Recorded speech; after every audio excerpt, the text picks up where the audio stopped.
Dukung terus channel ini dan jangan lupa tekan tombol like dan subscribe-nya. Jika ada kesalahan pada gambar, harap dimaklumi. Karena alur cerita novel dan komik sedikit berbeda. Tanpa sepengetahuan mereka, 2 jam telah berlalu. Boom! Suara teredam keras terdengar di telinga semua orang, segera diikuti oleh sorak-sorai dari tim Pangeran Sulung. Pada saat itu, ada sesuatu yang berkedip dan menyala terang di tungku. Haha, luar biasa! Akhirnya selesai. Master Du benar-benar sesuai dengan namanya. Dia menciptakan senjata ajaib bintang 6 dalam waktu 2 jam. Yang mulia, izinkan saya menggunakan senjata ajaib bintang 6 ini untuk melawan boneka lapis baja kuno, memohon seorang pembudidaya bayi asli yang kuat. Pangeran Sulung menganggukkan kepalanya, berseri-seri dengan gembira. Bagus, permintaanmu dikabulkan. Tuan Du, istirahatlah sebentar sebelum kamu menempa senjata ajaib berikutnya. Tidak perlu, dengan kekuatan jiwaku, aku bisa menempa 2 senjata ajaib lagi tanpa istirahat, jawab Tuan Du. Dia mengambil beberapa bahan mentah dan mulai menempa senjata ajaib lainnya. Kultivator, yang secara sukarela berperang melawan boneka, mengambil senjata ajaib bintang 6 dan bergegas dengan bersemangat untuk bertarung melawan boneka. Bang! Boom! Kaboom! Kultivator bertarung dengan sengit melawan boneka selama lebih dari 10 ronde. Dan akhirnya, dengan ledakan, dia berhasil menghancurkan boneka lapis baja kuno. Bravo! Bagus sekali! Bagus! Di ruang pemakaman, anggota tim Pangeran Sulung bersorak keras dengan semangat tinggi. Di luar makam, para penonton yang menyaksikan pemandangan melalui cermin langit dan bumi juga bersemangat. Itu luar biasa! Meskipun senjata bintang 6 sangat kuat, mengeluarkan boneka hanya dalam 10 ronde juga berarti elit yang bertarung melawan boneka itu juga cukup kuat. Pangeran Sulung telah mendapatkan 1 poin sekarang. Lihat grafik peringkat, nama Pangeran Sulung telah muncul dan saat ini memimpin sekarang. Tunggu, lihat. Tuan dari tim pangeran lain juga menyelesaikan penempaan senjata mereka. Di dalam ruang pemakaman, master penempaan senjata di samping pangeran kedua, pangeran ketiga dan pangeran ke-8 telah memasuki tahap akhir dari proses penempaan. Butir-butir keringat terbentuk di dahi mereka saat mereka mendorong diri mereka sendiri untuk tampil lebih baik dan lebih cepat untuk kontes. Prosesnya lancar, setiap master berhasil menyelesaikan senjata magis bintang 6 pertama mereka saat tungku di dalam ruang pemakaman bersinar terang untuk sesaat. Para pangeran bersorak kegirangan secara bersamaan, dan mengirim kultivator terkuat di tim mereka untuk mengambil boneka dengan senjata ajaib. Dalam waktu singkat, pertempuran melawan boneka menjadi lebih intens. Dengan senjata bintang 6 yang kuat, para elit sekarang memiliki kekuatan yang cukup untuk menjatuhkan boneka. Kecepatan mereka juga meningkat secara signifikan. Faktanya, kekuatan tempur boneka-boneka ini tidak sekuat seorang kultivator. Mereka hanya kuat karena jumlah mereka, ketika mereka memulai serangan bersama, seolah-olah kekuatan mereka ditumpuk. Bang! Bang! Bang! Suara pertempuran bergema saat para pembudidaya mengecam seni keterampilan mereka pada boneka. Situasinya tampak sangat menguntungkan sejauh ini. Master penempaan senjata juga tidak berhenti. Setelah mengonsumsi pil untuk mengisi kembali energi mereka, mereka terus menempa senjata ajaib kedua mereka. Tujuan mereka adalah untuk menempa senjata magis sebanyak mungkin dalam waktu sesingkat mungkin sebelum kekuatan jiwa mereka habis. Sementara itu, tidak ada yang memperhatikan bahwa Suke baru saja selesai merakit bagian terpenting dari kostum Iron Man. Akhirnya selesai. Suke menghela nafas panjang lega setelah memasang helm Iron Man. Dia menyimpannya di inventaris sistemnya. Sudah selesai? Tanya putri ketujuh bingung yang telah menyaksikan seluruh proses perakitan tetapi masih tidak bisa memahami apa yang terjadi. Saya baru menyelesaikan langkah awal, kata Suke santai sambil tersenyum. Masih harus menunggu sebentar. Karena ini adalah pertama kalinya reaktor ARC mengisi daya, diperlukan waktu 6 jam untuk terisi penuh. Hanya 3 jam telah berlalu pada saat itu. Apa yang kita tunggu? Tanya sang putri penasaran. Tunggu sampai benda ini benar-benar menyala. Suke mengeluarkan reaktor busur. Itu kira-kira seukuran telapak tangan. Dia menunjukkannya kepada sang putri. Saat masih mengisi daya, reaktor ARC memancarkan lingkaran cahaya putih samar dengan sedikit warna biru. Itu agak indah. Putri ketujuh langsung diserap oleh reaktor busur, saat matanya menjadi besar dan lebar saat melihatnya. Tuan Muda Su, benda apa ini? Tanya putri penasaran. Harta karun ini diciptakan oleh Tony Stark dari fraksi Exploding Heavens Q. Itu disebut Arc Reactor. Itu item yang sangat kuat untuk bertindak tangguh. Suke tertawa sambil memegang reaktor Arc di telapak tangannya, lalu melompat dari meja. Putri ketujuh tidak dapat memahami apa sebenarnya reaktor busur itu. Dia seperti anak kecil yang tidak tahu apa-apa, menganggukkan kepalanya dan terus memeriksa Arc Reactor. Di luar makam kekaisaran, banyak orang mengerutkan kening ketika mereka melihat pemandangan itu. Apa yang dia coba lakukan? Apa benda bercahaya di tangannya itu? Kurasa aku mendengarnya mengatakan bahwa itu disebut reaktor busur. Hehe, ini sangat kecil, apa yang bisa dilakukannya? Tepat sekali, lihat saja tungku perkasa dari master lain. Dan lihat arc-nya reaktor apapun, itu hanya terlihat seperti mainan anak-anak. Oh tidak. Putri ketujuh kita yang naif sepertinya percaya pada kebohongannya. Kita harus mengirim orang untuk memperingatkan putri ketujuh agar tidak terpengaruh oleh bajingan itu. Bocah itu hanya main-main. Banyak orang mulai cemas. Mereka tidak tahan melihat putri ketujuh ditipu oleh Suke. Namun, ada juga orang yang agak tenang tentang ini. Misalnya, Kaisar Logam, yang matanya bersinar terang, tidak mengatakan sepatah kata pun. Kasim tua di sampingnya, sebaliknya, merasa agak terganggu dengan komentar orang banyak. Yang mulia, Kasim itu membungkuk ke arah Kaisar. Haruskah pelayan tua ini mengirim seseorang masuk? Tidak perlu untuk itu. Kaisar Logam menggelengkan kepalanya, menyela Kasim tua itu sebelum dia bisa menyelesaikannya. Selanjutnya, Kaisar Logam menyipitkan matanya. Karena ini kontes, katanya acuh tak acuh, biarkan saja. Tapi pelayan tua ini khawatir Suke akan menimbulkan masalah bagi putri ketujuh. Ini akan baik-baik saja. Saya telah mengamati hal yang dipegang pemuda itu. Ini sangat biasa, itu tidak memiliki aliran ki spiritual sedikit pun sehingga harus aman. Lil Seven adalah anak yang sangat pintar. Dia hanya ingin tahu, tidak perlu khawatir. Ya, pelayan tua ini mengerti sekarang, si Kasim tua menjawab dengan sopan dan kembali ke posisi semula. Kaisar Logam terdiam dengan tatapan sedikit ragu. Bibirnya bergerak sedikit saat dia melihat ke arah kereta ilahi yang tidak terlalu jauh.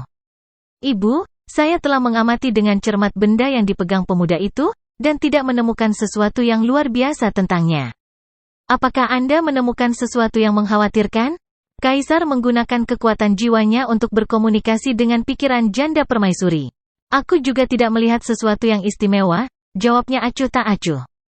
Pemuda ini berbicara dengan istilah yang aneh, memiliki tingkah laku yang aneh dan perilakunya yang angkuh. Benda itu mungkin hanya sesuatu untuk mengesankan orang dan menarik perhatian semua orang. Tapi hanya itu saja. Jika itu masalahnya, aku lega. Kata-kata janda permaisuri membuat pikiran Kaisar tenang. Di dalam kereta surgawinya, setelah mengakhiri percakapan singkat dengan Kaisar, janda permaisuri terus menatap Suke melalui cermin langit dan bumi. Setelah beberapa saat, bibirnya meringkuk jijik. Dan menurutku pemuda ini luar biasa. Sepertinya dia hanya pandai mengendalikan kereta dewa. Sayangnya, dia tidak punya apa-apa lagi. Pada saat ini, Suke memegang reaktor busur di tangannya dan berjalan-jalan di ruang pemakaman seolah-olah dia sedang berjalan-jalan. Dia melihat ke kiri dan ke kanan, berjalan-jalan santai. Lagi dan lagi, dia akan mendecakkan lidahnya dan menggelengkan kepalanya. Putri ketujuh mengikutinya berkeliling. Pada saat ini, dia seperti pelayan penasaran Suke. Dia tertarik untuk mengetahui apa yang sedang dilakukan Suke.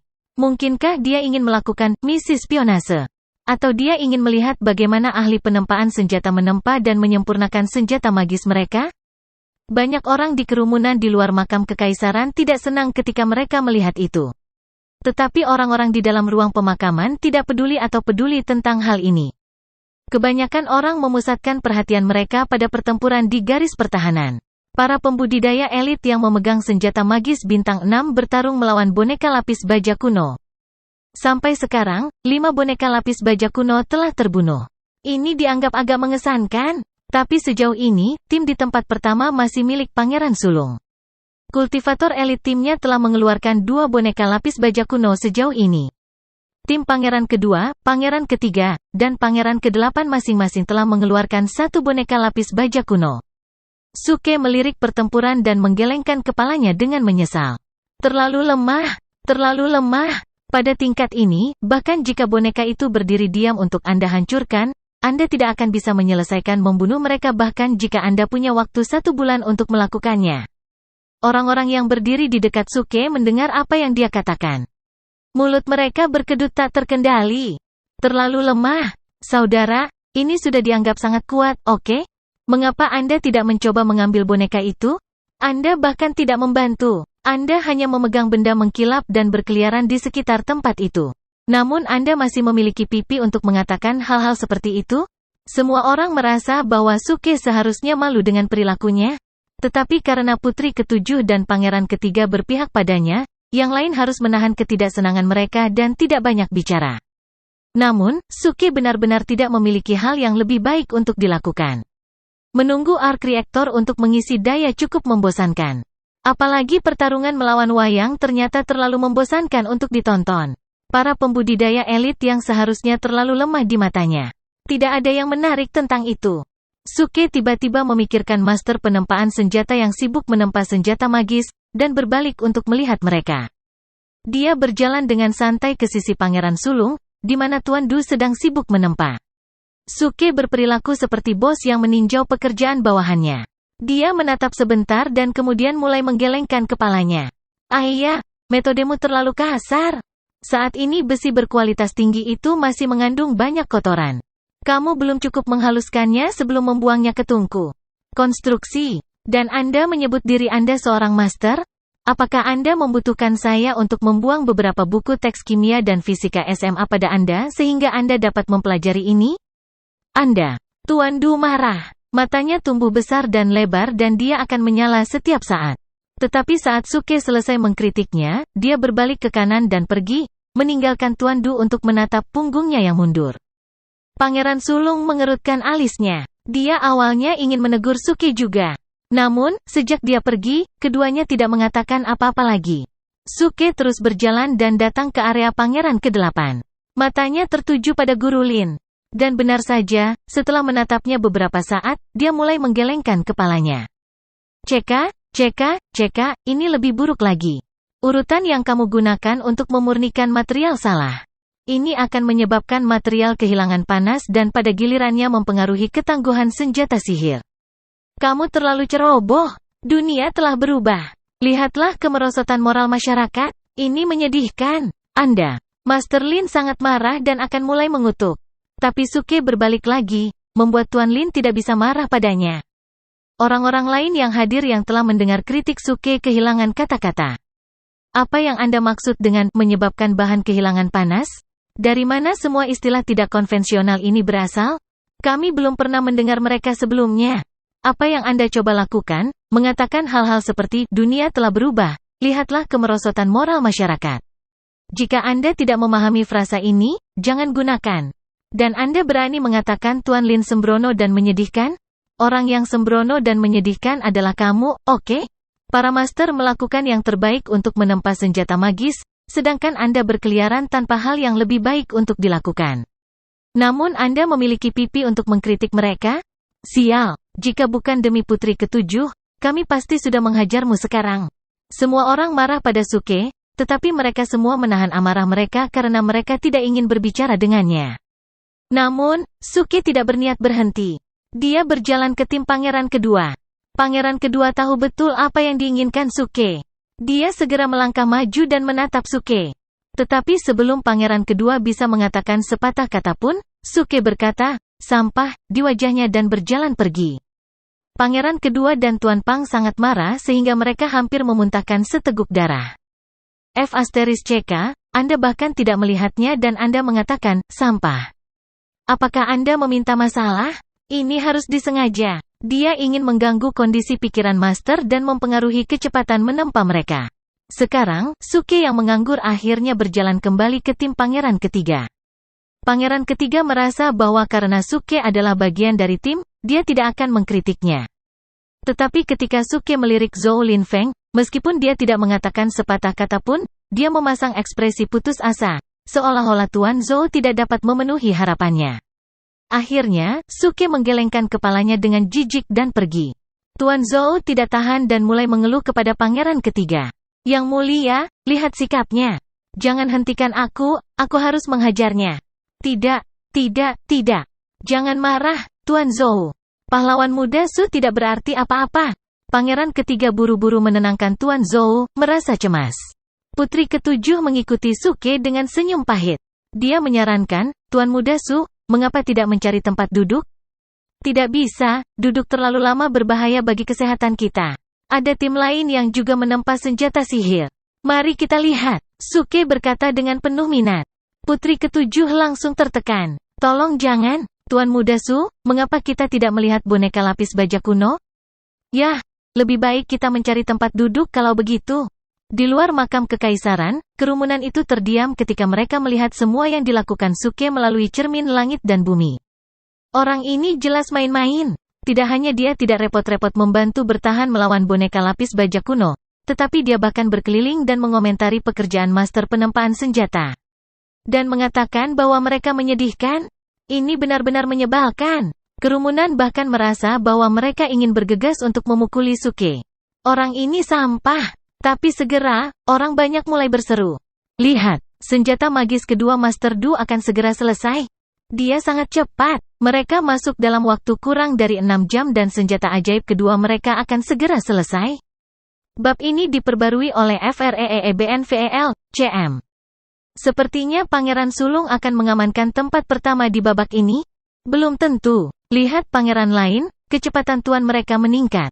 Tidak ada gunanya. Kultivator elit dari tim Pangeran Sulung masih memimpin dengan pembunuhan boneka. Memang, celah ini terbukti sulit untuk dikejar. Kerumunan sibuk memberikan pendapat mereka. Menurut tahun-tahun sebelumnya, ruang pemakaman pertama pada dasarnya adalah babak penentuan. Berhasil mengambil posisi putra mahkota tergantung pada mampu memenangkan babak ini. Di dalam ruang pemakaman, berbagai tuan sekarang berada pada saat yang kritis dalam penempaan mereka. Mereka telah meminum beberapa pil dan akhirnya, mereka berhasil menyelesaikan senjata magis kedua mereka. Dengan itu, berbagai pangeran naik ke garis pertahanan, menggunakan senjata magis yang baru dibuat untuk berperang melawan boneka itu sendiri. Kekuatan para pangeran dan kecakapan pertempuran mereka, tanpa diragukan lagi, luar biasa. Setelah sekitar 10 putaran, mereka masing-masing berhasil menjatuhkan boneka lapis baja kuno. Baik orang-orang di dalam ruang pemakaman maupun orang-orang di kerumunan di luar memberikan tepuk tangan meriah kepada para pangeran atas penampilan mereka yang luar biasa. Para pangeran sangat kuat. Ini adalah berkah negara kita bahwa para pangeran memiliki kekuatan yang luar biasa. Skill art Pangeran Sulung, memukul ombak sungguh luar biasa. Pangeran kedua juga tidak lemah, seni keterampilannya, menerobos manifestasi, benar-benar menghancurkan boneka lapis baja kuno. Pangeran ketiga memiliki kekuatan terkuat, lihat ledakan palu eksplosifnya. Pangeran kedelapan harus menjadi yang terkuat. Dia mengambil 2 boneka sekaligus dan telah bertahan 3 pukulan sejauh ini tanpa menumpahkan darah. Banyak orang berebut untuk menyanjung pangeran bahwa mereka mendukung. Boom! Tiba-tiba, terdengar suara memekakkan telinga yang sepertinya datang dari dalam makam. Keributan tiba-tiba itu membuat semua orang terdiam. Semua orang tetap diam. Mereka bingung dan melihat lorong yang menuju ke makam yang lebih dalam dengan kegelisahan. Suaranya sangat keras dan membuat banyak orang merasa cemas dan takut. Aura luar biasa bisa dirasakan dari kedalaman makam, diikuti oleh suara berat dan konstan dari sesuatu yang mengetuk tanah. Menginjak, menginjak, menginjak. Setiap kali suara berat itu terdengar, seolah-olah palu tanpa ampun memberikan pukulan ke hati semua orang. Semua orang terkejut, beberapa pangeran juga terkejut. Mereka dengan cepat memberikan pukulan terakhir pada boneka yang mereka hadapi dan mundur ke belakang. Apa itu? Mungkinkah boneka lapis baja kuno yang baru keluar? Tapi itu tidak mungkin. Tidak pernah ada acara seperti itu di kontes sebelumnya. Aura ini entah bagaimana terasa tidak benar. Kita hanya berurusan dengan gelombang ketiga dari boneka lapis baja kuno. Ayolah, seharusnya tidak ada yang baru pada saat ini. Apakah seseorang secara tidak sengaja mengaktifkan jebakan atau semacamnya? Semua orang semakin bingung dengan situasi yang tidak terduga. Di luar makam kekaisaran, Kaisar Logam dan orang banyak juga terkejut. Dari cermin langit dan bumi, mereka dapat dengan jelas melihat dan merasakan apa yang terjadi. Mereka juga bisa merasakan gema dari suara memekakkan telinga yang tiba-tiba dan aura yang kuat, seolah-olah mereka juga berada di dalam ruang pemakaman. Ini buruk, Aura seperti itu boneka emas yang muncul setiap 100 tahun, seru Kaisar Logam yang tiba-tiba memikirkan sesuatu. Dia tiba-tiba berdiri dengan ekspresi terperangah. Cepat! Kaisar berteriak tiba-tiba kepada Kasim tua itu. Akhiri kontes ini dan keluarkan mereka dari sana. Ah, Yang Mulia, sudah terlambat sekarang, jawab Kasim tua dengan ketakutan. Pesona pembatas telah memblokir semua pintu masuk. Tidak ada yang bisa masuk sekarang. Kita hanya bisa menunggu mereka keluar. Ini menjijikkan. Boneka emas hanya muncul setiap 100 tahun. Terakhir kali mereka muncul adalah 30 tahun yang lalu. Mengapa mereka muncul lagi? Janda permaisuri di dalam kereta surgawinya berbicara dengan tenang, jangan khawatir anakku. Boneka emas itu bergerak perlahan, jadi begitu mereka melihatnya, mereka akan segera mundur. Kerumunan mulai membuat keributan. Boneka emas yang Kaisar bicarakan, mereka pernah mendengarnya sebelumnya. Itu adalah rintangan terkuat di makam kekaisaran dan hanya akan muncul setiap 100 tahun. Boneka emas adalah senjata magis bintang 7.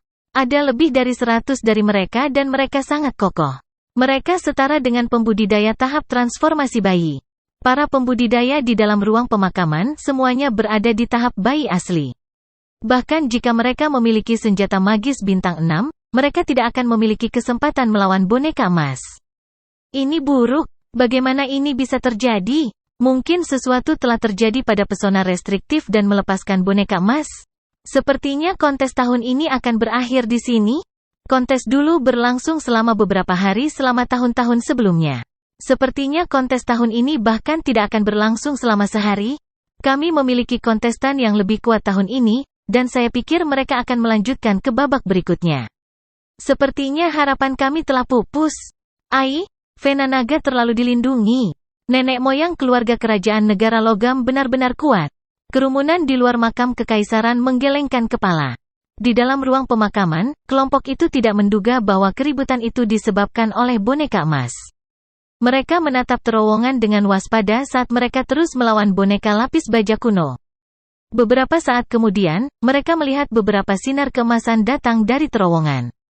Menginjak, suara keras dan seragam terdengar dan kelompok itu tiba-tiba melihat beberapa boneka emas bergerak di dalam terowongan. Semua orang menatap tak percaya pada boneka emas itu. Wajah mereka menjadi pucat. Surga, ini boneka emas. Apa yang terjadi? Bahkan belum 100 tahun, mengapa boneka emas keluar? Mungkinkah seseorang secara tidak sengaja mengaktifkan jebakan atau semacamnya? Tidak mungkin, kita semua tinggal bersama di satu tempat, tidak mungkin ada orang yang mengaktifkan mantra pembatas lain. Mundur, kita tidak bisa melanjutkan kontes? Sayang sekali. Tahun ini kami memiliki line-up terbaik sejauh ini tetapi kami bertemu dengan boneka emas. Demon, kenapa ini bisa terjadi?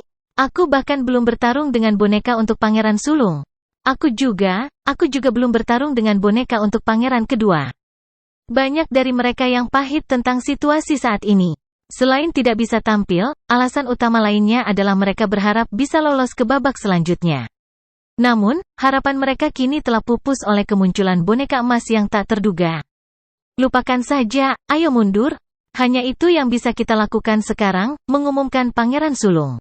Dia tahu betul betapa menakutkannya boneka emas itu. Bahkan jika seluruh kelompok mengambil boneka emas bersama-sama, mereka hanya akan mampu menangani 10 boneka emas. Tidak hanya itu, ada juga ribuan boneka lapis baja kuno yang lebih kecil, dan lebih dari 100 boneka emas. Tidak mungkin untuk melanjutkan kontes. Suke mengangkat alis dan agak kaget dengan apa yang dia dengar. Boneka emas yang hanya muncul setiap 100 tahun telah muncul lebih awal? Pasti ada yang salah. Mungkin seseorang benar-benar mengaktifkan pembatasan atau jebakan tersembunyi?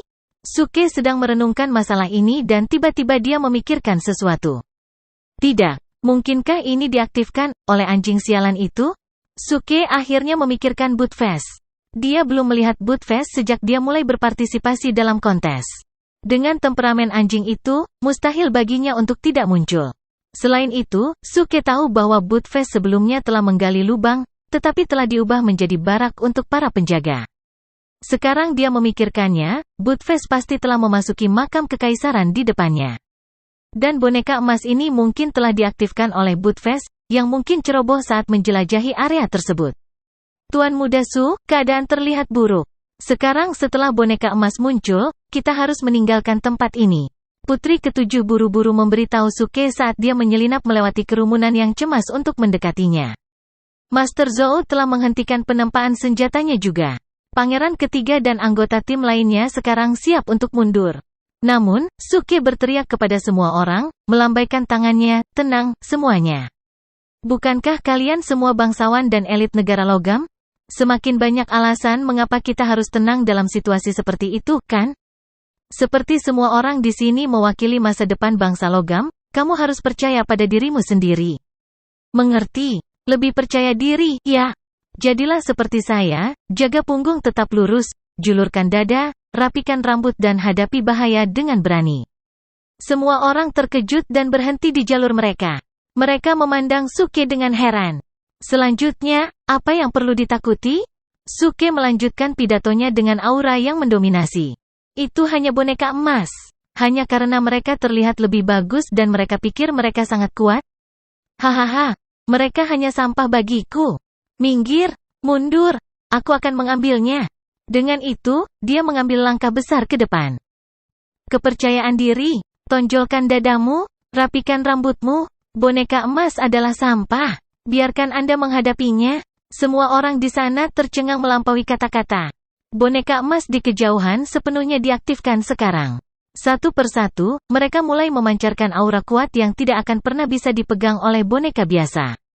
Namun, karena situasinya genting, kesombongan Suke yang tak tahu malu adalah upaya untuk membuat semua orang merasa lebih percaya diri.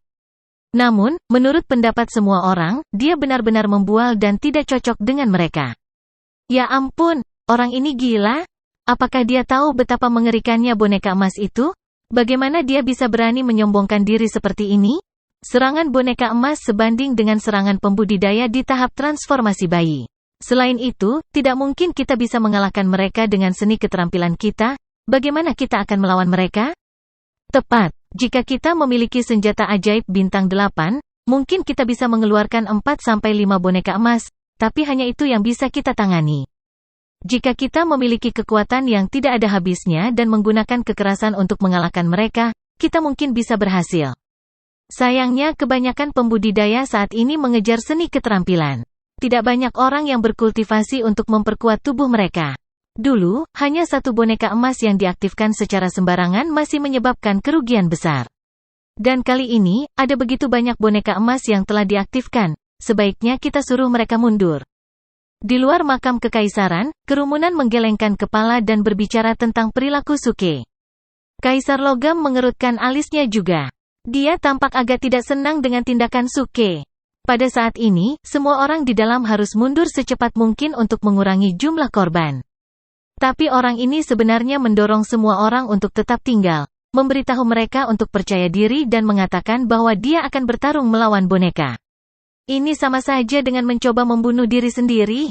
Di kereta ilahi lebih jauh, janda permaisuri menggelengkan kepalanya dengan ringan. Sedikit ejekan melintas di matanya. Dia tersenyum dan tetap diam. Kembali ke dalam ruang pemakaman di makam kekaisaran, semua orang menganggap kata-kata Suke sebagai lelucon. Bajingan ini pasti sudah gila. Ada begitu banyak boneka emas dan dia benar-benar mengatakan bahwa dia akan mengambilnya? Apakah dia seorang psikopat? Jangan pedulikan dia, lebih baik kita cepat dan lari.